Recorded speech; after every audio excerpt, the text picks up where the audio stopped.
Success में स्वागत करता हूँ। उम्मीद करता हूँ कि आप सब बहुत अच्छे होंगे। देखिए, मन लगा के पढ़ाई करिए, क्योंकि इस बार आपको अच्छे नंबरों से पास होना है। देखिए, जिसको भी अच्छे नंबरों से पास होना है वो मन लगा के पढ़ाई करेगा, और जो मन लगा के पढ़ाई करेगा उसका लक्ष्य उसको ज़रूर मिलेगा और वो बड़े अच्छे नंबरों से पास होगा। मैं शॉर्ट वीडियो बनाता हूँ, शॉर्ट टॉपिक लेके आता हूँ, क्योंकि बुक में बहुत लेंदी दिया रहता है, और उस हिसाब से मैं इम्पोर्टेंट टॉपिक लेके आया हूँ। ट्रिपल ई एम का ये इलेक्ट्रिकल थर्ड सेमेस्टर का सब्जेक्ट है। हम लोग डिस्कस कर चुके हैं। 5th चैप्टर हम लोग डिस्कस कर रहे हैं। चैप्टर का नाम है इंसुलेटिंग मटेरियल्स एंड एप्लीकेशन। उसके तहत हम लोग ने काफ़ी टॉपिक डिस्कस कर लिया है। आइए आज डिस्कस करते हैं प्राकृतिक और कृत्रिम रबड़ के बारे में।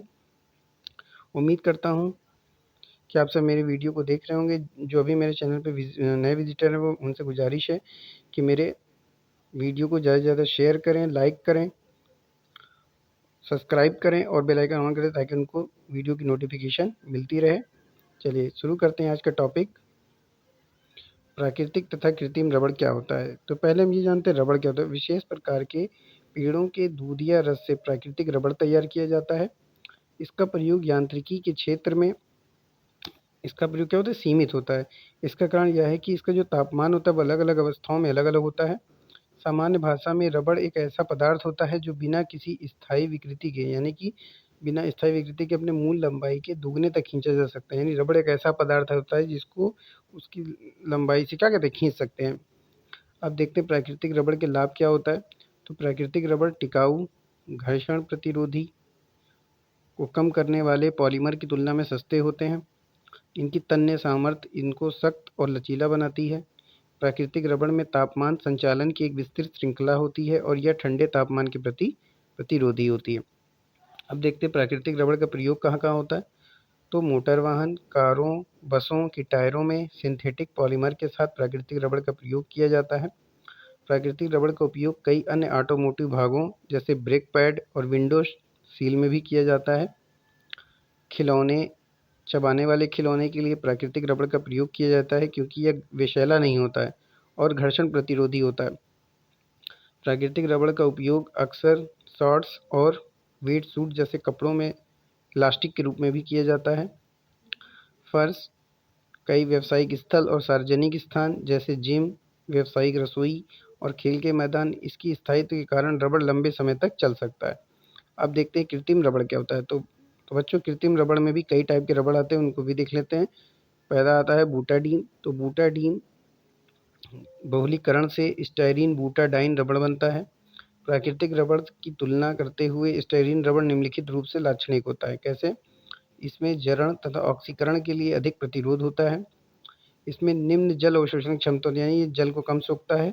इसमें उच्चतर तापी चालकता होती है, यानी कि इसमें जो चालकता होती है वो बहुत उच्चतम होती है। उच्च तापमान पर अधिक स्थायित्व रखते हैं, यानी कि जब तापमान मैक्सिमम हो जाता है उस पर भी ये अपनी स्टेबिलिटी इसकी अधिक होती है। इसमें अधिक तन्य सामर्थ्य होती है, माने इसके खींचा जा सकता है। यह सामान्य गैसों के अवशोषण के लिए अधिक प्रतिरोध रखता है। अगला आता है आपका बूटाडाइल रबड़। तो निम्न तापमान, निम्न मंत्र में आइसोप्रीन तथा बूटाइन के सही द्वारा तैयार किया जाता है, लवण द्वारा तैयार किया जाता है। ये पेट्रोलियम तेल व ग्रीस द्वारा शीघ्र प्रभावित होते हैं, पर वनस्पति तेल तथा एल्कोहली विलायकों के प्रति अति उच्चतम रोधकता रखते हैं। प्राकृतिक रबड़ से बुटाइल रबड़ की तन्य सामर्थ्य कम होती है। एक और रबड़ होता है आपका क्लोरोप्रीन रबड़। तो क्लोरोप्रीन के सम्मिश्रण बहुलीकरण द्वारा किसी अन्य सहभोले की उपस्थिति के साथ या उसके बिना ही इसे तैयार किया जाता है। क्लोरोप्रीन रबड़ के सामान्य गुणों को निम्न प्रकार प्रदर्शित किया जाता है। प्राकृतिक रबड़ की तुलना में इस वर्ग के मुक्त लवणों को यहाँ दिया जा रहा है, देखिए कैसे। यह तापी जरण, ऑक्सीकरण, सूर्य के प्रकाश तथा गैसीय मिश्रण के लिए उच्चतम प्रतिरोध रखते हैं। इनकी तभी इनकी तभी चालकता उत्तम होती है जब यह अधिक ज्वालारोधी होते हैं। यह धातुओं के लिए अधिक असंजकशीलता प्रदर्शित करते हैं। यांत्रिक गुण जैसे फटन तथा तनन सामर्थ्य तथा घिसन रोधकता में यह उच्च होता है। एक होता है न्यूप्रिन रबड़ के अनुप्रयोग, यानी इसी को न्यूप्रिन रबड़ के नाम से जाना जाता है। अब जानते हैं न्यूप्रिन रबड़ का अनुप्रयोग क्या है। तारों व चालकों के विद्युत रोधन के लिए न्यूप्रिन रबड़ का प्रयोग किया जाता है। फिर आपका आता है सिलिकॉन रबड़। तो सिलिकॉन रबड़ पॉलीसिलॉक्सेंस होते हैं। इनकी अनोखे गुण होते हैं। कौन कौन से गुण होते हैं वो देख लेते हैं। तो सिलिकॉन रबड़ की तापीय चालकता प्राकृतिक रबड़ से दोगुनी होती है। इनकी तन्य सामर्थ्य निम्न होती है, पर यह उच्च तापमानों पर इनका स्थायित्व अद्भुत माना जाता है। निम्न तापमान पर यह उत्तम लचीलापन प्रदर्शित करते हैं। ओजोन ऑक्सीकरण और असामान्य कठिन अवस्था के वातावरण के प्रति यह विशेष रूप से रोधक रखते हैं। ओजोन ऑक्सीकरण यानी कि जो ओजोन होती है उससे, और असामान्य कठिन अवस्था के वातावरण के प्रति क्या होता है, ये विशेष रोधक होते हैं, यानी कि वातावरण के प्रति प्रभावित नहीं होता है। अगला आता है आपका सिलिकॉन रबड़ के अनुप्रयोग। इसी को क्या कहते हैं, सिलिकॉन रबड़। अब सिलिकॉन रबड़ का अनुप्रयोग देख लेते हैं। तो विद्युत तारों, केबलों पर विद्युत रोधन के लिए डाले हुए अंगों के लिए विद्युत रोधी फीते तथा लेपन पदार्थ आदि के रूप में सिलिकॉन रबड़ का प्रयोग किया जाता है। आइए अब देखते हैं पेपर। तो यह लकड़ी, पल्प और मनीला फाइबर से तैयार किया जाता है, जिसे और चादर में रोल किया जाता है, पीटा जाता है और चादर में किया जाता है। इनकी डाइलेक्ट्रिक सामर्थ्य 4 से 10 किलोवोल्ट प्रति mm होती है, यानी मिलीमीटर। अगला है, यह आर्द्रताग्राही और सूचक होते हैं। बात समझ में आ रही है, ये क्या होते हैं, आर्द्रताग्राही और सूचक होते हैं, इसलिए संसेचन के लिए विशेष रूप से उपयुक्त होता है। इलेक्ट्रिकल गुण पर्याप्त रूप से अच्छे होते हैं। 125 डिग्री सेल्सियस पर कार्बोनेट से क्रिया हो जाता है, ताकि किसी भी पेपर इंसुलेटेड ऑपरेटेड का तापमान लगभग 100 डिग्री सेल्सियस तक सीमित हो जाए।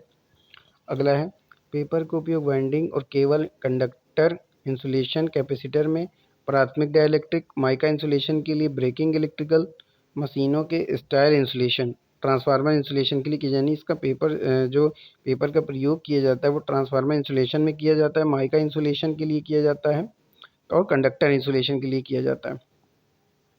अगला आपका आता है, कम घनत्व वाले कागज़ों को उच्च फ्रीक्वेंसी वाले कैपेसिटर और केबलों में पसंद किया जाता है, क्योंकि इलेक्ट्रिकल लॉस और निर्वहन प्रवाह कम होता है। चलिए शुरू करते हैं आगे। प्रथम घनत्व कागज़ का उपयोग पावर कैपेसिटर में किया जाता है। देखिए, गुजारिश है कि आप मेरे चैनल को ज़्यादा से ज़्यादा शेयर करें, लाइक करें। चलिए, उच्च घनत्व वाले कागज़ डीसी और एनर्जी स्टोरेज कैपेसिटर और अन्य डीसी इंसुलेशन में पसंद किए जाते हैं, यानी उच्च घनत्व वाले जो कागज़ होते हैं वो एनर्जी स्टोरेज कैपेसिटर में ज़्यादा प्रयोग किए जाते हैं। अगला आपका आता है, बिटुमन क्या होता है। तो बिटुमन बच्चों कच्चे तेल का एक निम्न ग्रेडेड होता है, यानी निम्न ग्रेड का एक तेल होता है जो जटिल भारी हाइड्रोकार्बन से बना होता है। एक तेल रिजर्वायर में बिटुमेन एक मोटी श्यान तरल पदार्थ होता है, यानी जो बिटुमेन होता है ये एक तरल पदार्थ की तरह होता है और इसे ज़मीन से निकाला जाता है। इसे निकालते समय इसे बेहतर उत्पाद में अपग्रेड करने के लिए बहुत अधिक इसको हीट करने का प्रयास किया जाता है, बहुत अधिक गर्म किया जाता है। हालांकि बिटुमेन को ज़मीन से निकालना मुश्किल होता है। ये ऐसी जगह जीवाश्म ईंधन और पेट्रोलियम उत्पाद ज़मीन के नीचे गहरे फंसने के बजाय पृथ्वी से बाहर लीकेज करते हैं। आइए फिर देखते हैं इसका उपयोग।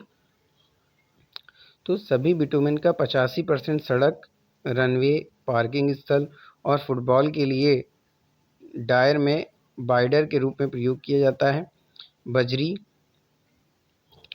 बजरी और गट्टी को मोटी बिटुमेन के साथ मिलाया जाता है। इसे एक साथ मिलाकर फिर इसे रोडवेज पर अप्लाई किया जाता है।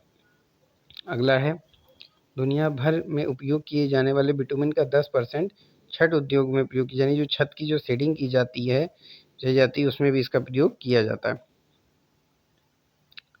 फिर देखते हैं, 5% कोलतार का उपयोग विभिन्न निर्माण पदार्थ जैसे कालीन, टाइल के बेकिंग और पेंट में, सीलिंग और इंसुलेटिंग के लिए किया जाता है। अब देखते हैं कि बिटुमेन के गुण क्या होते हैं। ये असंजन होता है, पानी का प्रतिरोधी होता है, यानी पानी के प्रति इसकी कोई क्रिया नहीं होती है और ये इसमें पानी कम सोखता है, यानी पानी के प्रतिरोधी, यानी पानी के अंदर नहीं जा सकता है। ये हार्ड होता है, यानी कठोरता होता है। शांता प्रवाह, गलनांक, डक्टिलिटी, सहनशीलता, किफ़ायती, सामर्थ्य, स्पेसिफिक। बात समझ में आ रही है। तो बच्चों ये था आज का टॉपिक। उम्मीद करता हूँ कि आपको टॉपिक बहुत अच्छे समझ में आया होगा।